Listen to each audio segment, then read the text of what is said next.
నేను ఊహించుకుంటే కవిత మనసులో వరదలా పొంగుతుంది. కానీ అదంతా రాయాలని కూర్చుంటే అక్షరాలే, మాటలే.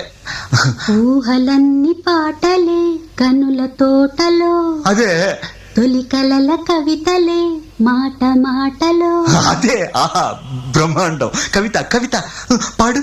కమ్మని ఈ ప్రేమ లేఖనే రాసింది హృదయమే, ప్రియతమా నీ వచట కుశలమా నే నిచట కుశలమే.